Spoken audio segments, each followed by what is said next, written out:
What's going on, guys? It's your boy Coreboy back at it again today with a new video. And today, this is a video I've been wanting to work on for a while. There's no face cam here. There's nothing. This is just me talking over some gameplay and kind of wanting to do a more deep dive into a series that has been around for a while. Or not a series really, but just a game, but it kind of feels like a series at this point due to all of the changes that have come with it. And if you can't tell, it's Fortnite. And if y'all don't know anything about Fortnite, which I don't know how you couldn't, because it's probably one of the biggest games to have ever came out in recent years, Fortnite is a battle royale that released back in July 21st, 2017.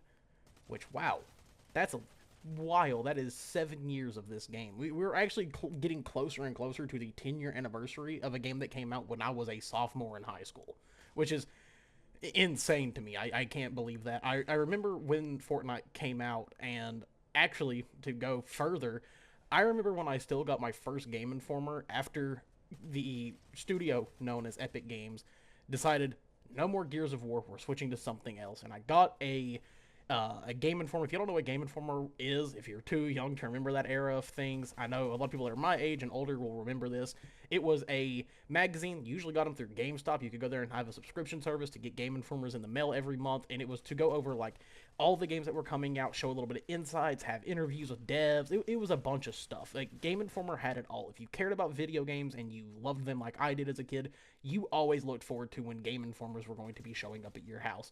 And I remember, I think it was back in like 2013, 2014 maybe even sooner or later than that, I'm not 100% sure, I got a Game Informer in for Fortnite. And I remember specifically it was like the new game from Epic Games, Fortnite. And it showed a little bit in depth of what Fortnite was supposed to be before we got it as what it is now. It was this thing called Fortnite Save the World. And basically the way it worked is it was supposed to be like a tower defense game. You would build a base and then you would try to defend it from these monster creatures. I was like, okay, this seems interesting. It's a little bit more cartoony, definitely more accessible than what Gears of War was, because Gears of War was super dark, gritty, gross, and everything in between. Gears of War was a game that I played a fuckload as a kid. I remember still playing Gears of War 1 the day it came out back in 2006, and I still have my original copy of Gears of War 1, my collector's edition that my dad ended up going and getting the day that the game came out because he was interested in it. And then he was like, oh, this kind of seems like a game that you would like, you should play it. And I was like, okay, as a little 5-year-old playing Gears of War 1 for the first time, I remember falling in love with all the characters. And it was weird when I first heard about it because I had known Epic for Gears of War and Unreal most of my life. And seeing that they were going a different direction was like, okay, what is this? What could it be? And it was just an overall odd thing. It was something that I didn't know how to take as a young kid. I was like, wait, no, they're the company that makes Gears of War, not a game for kids. As a kid, I was saying things like this, and then the time came around of 2017 whenever this game came out, when Fortnite Battle Royale came out, and we're actually going to have some gameplay later in this video of me just playing through some OG, getting a little bit of a win over there, maybe a little scummy at the end because the dude wanted to hide from me, so I was like, I'll camp back until you push out. I'm not playing the you camp and then I run at you and you kill me. I'm gonna play back the way that you playing. But I remember when Fortnite initially dropped in, how it changed the entire scope of gaming. I don't think in the last 23 years of my life I have seen a game boom like Fortnite, other than like World of Warcraft, really. But even then, World of Warcraft was a completely different beast from Fortnite. It was nowhere near as accessible as Fortnite is, because Fortnite you can play on console, PC, mobile even, Switch, Steam Deck, whatever you want to play it on, you can play this game to your heart's content. And I think that's what set it apart from a game like WoW, as big as it was. This game broke barriers. It was a different beast of its own. They were like, no, we want people to play with each other wherever they are playing. If I have a friend who's on Switch and they want to hop in and play with us, they can do just that. If I have a friend that's over on PlayStation or Xbox, they can still join up with us and we can still play the same game. They have all of the modes readily accessible to anyone that wants to play them. You can play the normal BR mode. You can play Save the World if you have it. There is so much this game has done when it comes to really building a community around it and making it very centric that it's impressive. I haven't seen a single game ever do this before, and still really haven't to this day, and provide a true live service element like Fortnite has. Fortnite has this weird thing with its like whole live service thing, which I usually talk really bad on, but in Fortnite's case, there's really not much bad to be said. They consistently provide updates basically once every 2 to 3 months, and I'm talking big updates like the season updates, and then once a year they refresh and start a new chapter. And that adds new modes. Like what you're seeing right here now is a custom game that somebody made with a new first person mode. If you all haven't tried out Fortnite Ballistic, it's basically a Counter Strike / CSGO equivalent in Fortnite. It's still in beta. It's really, really fun. A lot of potentials there, and I will talk about it later.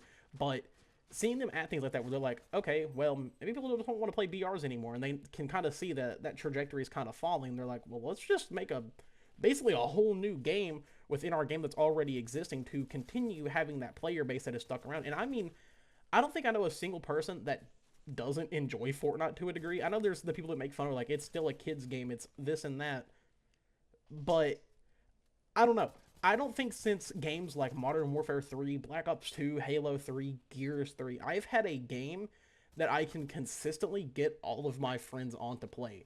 Because no matter what they're playing on, they don't really have an excuse to not play it. It's free, it's not the biggest game in the world when it comes to a download size, and you can just play it wherever. It's a game that has kind of perfectly embedded itself as what I would consider its own metaverse to a degree. You can do literally whatever you want. You don't want to play a battle royale? There's hide and seek modes. There's prop hunt. There's now true like built-in first-person experiences, as you can see right here. There's games that are more like RPGs. There's tycoons. There's really whatever you want. And then on top of that, there's a bunch of content that they just have in the game, like the new Lego mode, the rocket racing. There's so much it's not even funny. Like at this point when I look at Fortnite, I'm like, wow, I really can do whatever I want. And it may not be my favorite game in the world, but I can't take away from the fact that it offers so much that other games don't. It's very, very odd to look at. And I do find myself coming back to it quite often. I mean, I'll take my breaks from it and not play it for a while, but then I come back and I'm like, damn, no wonder this game is so big everywhere. Because it's endless possibility. They truly found a way to make a game that actually feels like a metaverse. While the main demographic may be kids, there's things for kind of everybody in the game. You have the battle royale element, which really I think anybody could get into. It's pretty fun. It's very enjoyable, especially like they brought back OG. I had to go like play it because I mean all my friends played it in high school. We all played together, so of course I had to go play it because I was like, oh, I want to go relive some memories from my younger days whenever I wasn't an adult. And it's been fantastic. Or then you have like the custom game was like Gug Game, and if me and all my friends are on the same time, we can't go play BR. We have to go play custom games, and there's so many to choose from that we end up just having so much fun with those. And we're like, oh yeah, we don't really even need to play the BR if we don't want to. Whenever we can just play this by like with each other, it's just kind of fun, and it's just baffling. And I don't think a game has had a grip on. I would go as far to say pop culture like Fortnite has. You can't meet a person who hasn't heard of this game. I can't meet anyone that has never heard of Fortnite. Rather, it's someone that's my age, younger, significantly older, or even just a little bit older than me. In some way or another, they have heard about this game, and I think that really shows the force that Epic has put into this game. And while they've made bad decisions, they've still somehow maintained a root fan base that will just play the game because it's fun, and yet again, it's accessible. And I would go even as far to say it is more accessible than a game that kind of started how Fortnite is now, and that's Roblox. I think Roblox is a game that, yet again, is endless possibilities. It's super accessible, but it's not nearly on the completion level that Fortnite is. The depth of Roblox really gets overshadowed. And there's games that are really cool in Roblox. I've done videos on them before, games that are just kind of like, how did somebody make this in here? And I can kind of do the same with Fortnite, but in a more depth, like in more depth compared to what I could on Roblox. Like it's insane to me. and then having things like creator code. So if somebody builds something and it gets popular, they can make revenue off of it if you use their code in the shop and decide to buy something, which I do think should be a bit more highlighted than what it is currently. But still, the fact that it's even an option where people can just build experiences in this game and be like, hey, I can get paid for this now, and I can kind of do my own thing. I can build experiences, and then it's just insane to me the way that Epic works with their creators and the way they work with just even like on a small scale, the things that they do for the creators of like, hey, if you stream this, we'll give you a payout or whatever it may be. It's very impressive, and it shows that they've made a game that truly is kind of a super game in a lot of ways. I mean, if you look at from when Fortnite originally came out to now, it is a vastly different game. It is nowhere near the same. And the crazier thing is I look even further in a shorter amount of time, you seen people were like, yeah, I don't like the build mode, so I just don't want to play anymore. I don't like the way people are playing it. To me, it's just a little too sweaty. It's not for me. And they were like, okay, well, you don't like that, but we still want you to have fun with the game and play it. Here's no build. You don't even have to worry about it, which was very nice to see for me. I'm somebody who, when I'm playing a shooter, I don't really want to have to worry about building stuff. I want to enjoy the gunplay. And looking back on that as well, they've honed in on it and made the gunplay feel even better than what it was when it came out. And it's really cool to me because as someone who's played games made by Epic for a large portion of their life, I've played Unreal and I love it. I've played Gears of War and it's one of my favorite series ever. You see in the regular third person element of Fortnite and how it flows and how the gunplay feels, it actually feels a lot like Gears of War in a lot of really weird ways, especially things like how the shotgun works. I've always found that really interesting about Fortnite. Of there's always like these like close quarter elements that really shine. Of like, if you played Gears, you'll probably pick up on those close quarter fights really quickly because, for example, in like OG right now, of course, the double pump is back and everything, and it reminds me of the first time that I played Gears multiplayer and I was pushing people and using the Nasher to really get those close quarter one shots to really show that I'm at an advantage and I am a better shot than you. It really reminds me of that, and it's one thing that I've always like really kept on Fortnite of being like, this is such a cool thing, and I love that you all have like done that. There's seasons where like shotguns are better than others, but especially in the OG mode, it's just something that it's always stuck out to me. Is I'm like, oh, this feels a lot like Gears of War did back in the day, where if I'm on top of you with a shotgun and I land that headshot, that perfect headshot or whatever it may be, you're gonna take the mass amount of damage that I just dished out at you, and it's something that to me is unmistakably awesome about this game. If you have played Epic games before, then you know what it's like. And now with this ballistic mode and this first person adaptation, if you've played FPSs like Counter-Strike or Valorant, you could hop in there and be like, oh, I already know how to play this. This is perfect. It's so cool to me, but they also maintained it to be accessible for people who were new to shooters as well. And I think that's actually a really, really good thing. It's easy to pick up, difficult to master, which is something that I've used for Halo in for so long. Is yes, it's an easy game to pick up, but it's hard to master a game like that, and that's something Fortnite does do very well. It's easy but hard, but it's something about this game that truly is special. It's something that adds a whole different level of depth to this game that so many games cannot seem to correctly do. One thing I do look at a lot is with Call of Duty, how they've made it so easy that now it's not fun to people who actually want to learn the game and really get good at it. It's one thing that drove me away from the series, is it feels too easy. While I enjoy Black Ops 6, I could never see myself actually going through and wanting to get good at that game, but Fortnite adds this element where it kind of has a part where it can entice you to want to get better and to learn the mechanics more in depth than what they already are. Rather, like I said, it's in this brand new ballistic mode or something like the battle royale element, or even with like the movement courses and stuff like that, where they want you to learn that. It's so cool to me and adds such a level of depth to this game that I kind of just can't stop going back to it, because it offers so much that other games have just never really offered me as a player before. It's something that to me has really drove this game. And to go even further, to dive into really what has made Fortnite stay so relevant for so long, because that's something that I do have to take into consideration. This game has been out for 7 years. I don't think some people realize how long of a lifespan that is for a game, but 7 years is crazy. And still being one of the biggest games to have ever came out and still maintain that top position, along with games like Minecraft, for example, is genuinely something that I have to look at as a creator and a player and be like, what are they doing that has allowed this game to stay like this? One is the massive updates that they give every year with the new chapters. You may not be playing for the full time that chapter's out. I usually don't either, but when it comes out in the first couple of seasons, I'm playing a fuckload just because it is so fun. And it's like, oh, there's new stuff. I have to try this out. Like, I need to know what it's like.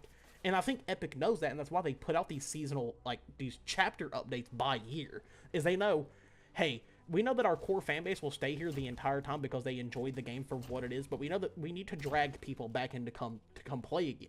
And they do it.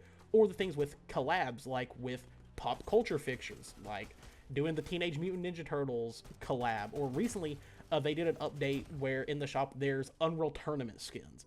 And they know, hey, people who really like Unreal Tournament, who knew us from those times, will probably end up buying those. And maintaining that spotlight where they will literally collab with anyone. They just had a Hellcat in the game. They were like, fuck it, let's just add a Hellcat. Let's just put a Hellcat in Fortnite. Why not? Let's just do it.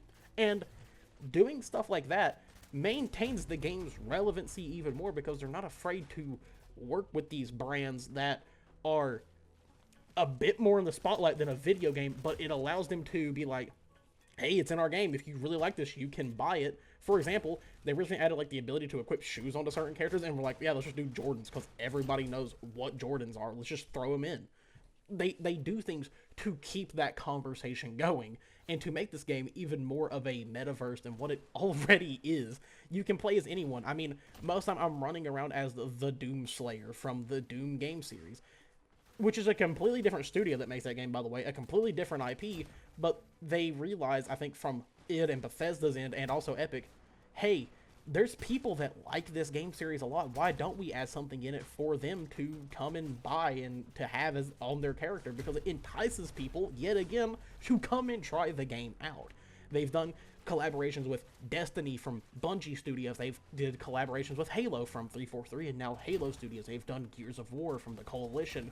They've done Teenage Mutant Ninja Turtles. They've done Dragon Ball. They've done Naruto. They've done so much, and they've even done music icons like Juice WRLD, Eminem, Snoop Dogg. There's so many that are just kind of insane, and I look back on it and I'm like, well, no wonder this game stays relevant.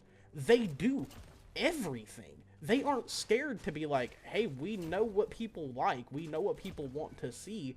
Let's just do it. And it fits in the world of Fortnite because of how the story works. Kind of anything could happen and it still would just make sense. And there is like a root story to the game, which I know nothing about. There's people that do. I'm just not one of them.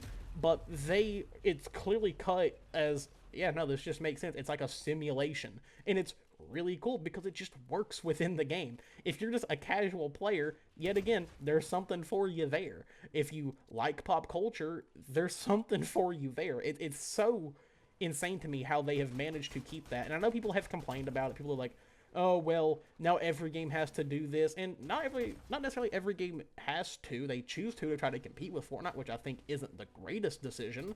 Like, trust me, I don't think every game needs a battle pass, but I get why they do because it all fits within the scope of Fortnite. It's just what works with this game. It's something that I don't think every studio needs to do, but they see the success that they get from it, and they're like, well, we have to try it out.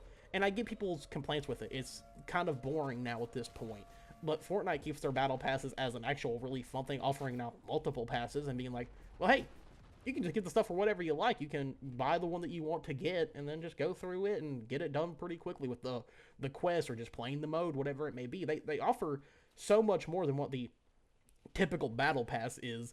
And now I kind of want to talk about the creative side, which I have a little bit about building your own experiences. And I'm going to talk about this from a Halo creator standpoint, because if y'all don't know and haven't been by this channel before, I'm mainly a person who makes Halo content. It's my favorite series, so yes, I make a lot of content on Halo.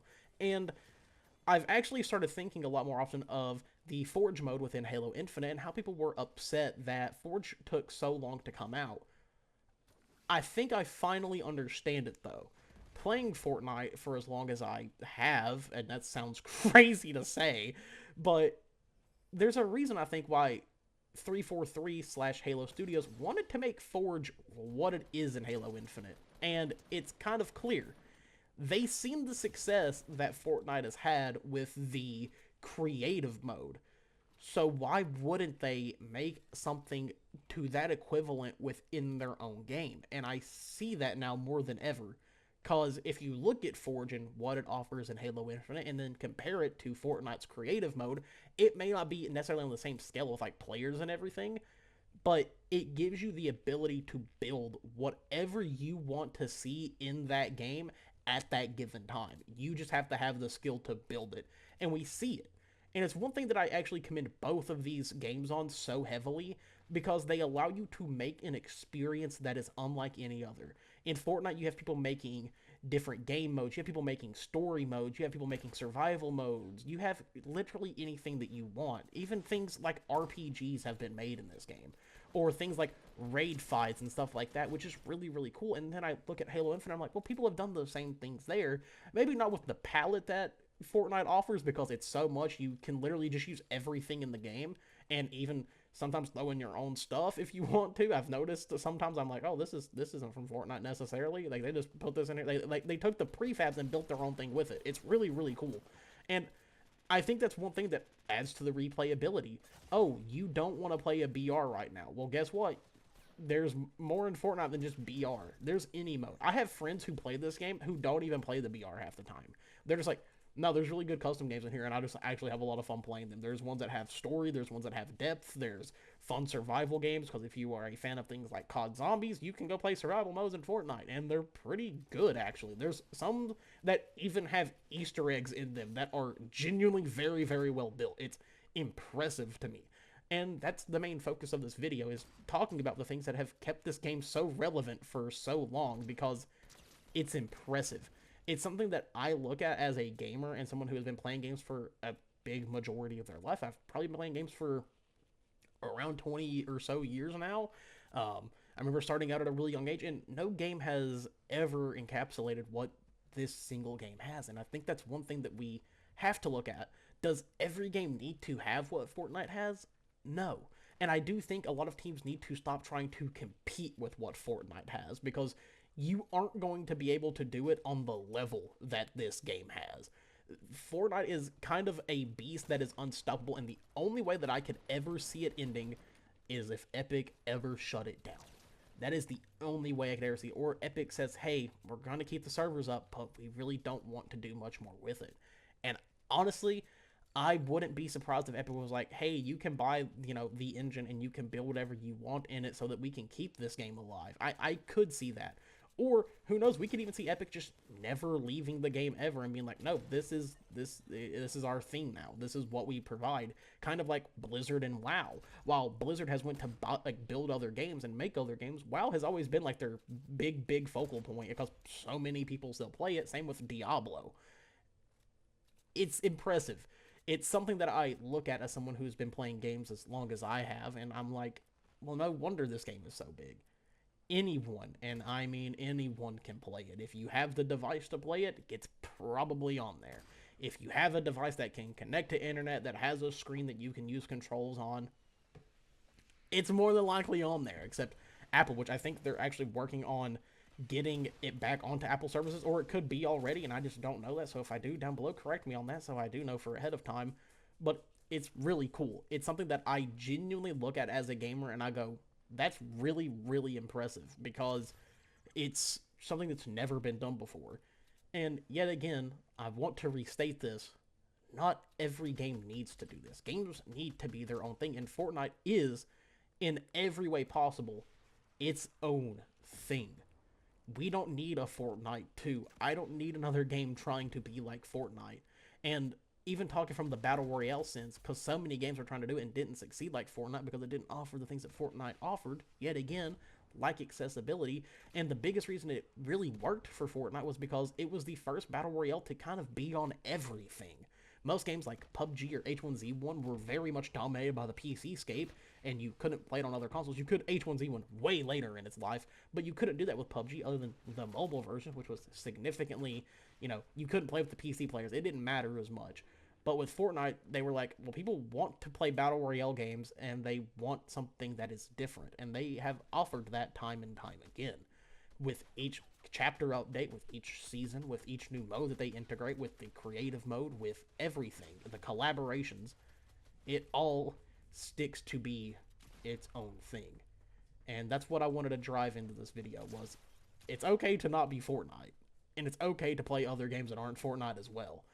But we do have to look at what really made this game successful. What caused the boom of Fortnite. And it's so much. There's so much to it that I don't even think I can cover it all in one video, and that's kind of impressive to me that I cannot concise a game into an almost 30-minute video. It's impressive to me, and it's something that has actually kept me interested in this game for so long. So, without further ado, that is my deep dive into the hit game Fortnite. If y'all enjoyed this video, please let me know down below because I would love to know, and I would love to do more videos like this on other games. I have some already planned, actually. And without that, I'm going to go catch this little win right here because this guy wanted to hide from me. So like I said, down below, let me know how you felt about this. Come by the streams whenever I do them. I do stream over here on YouTube. I'm streaming a lot of different games, and I have some playthroughs planned as of right now. But other than that, though, I will catch you all later. It's been Core Boy. Later, guys.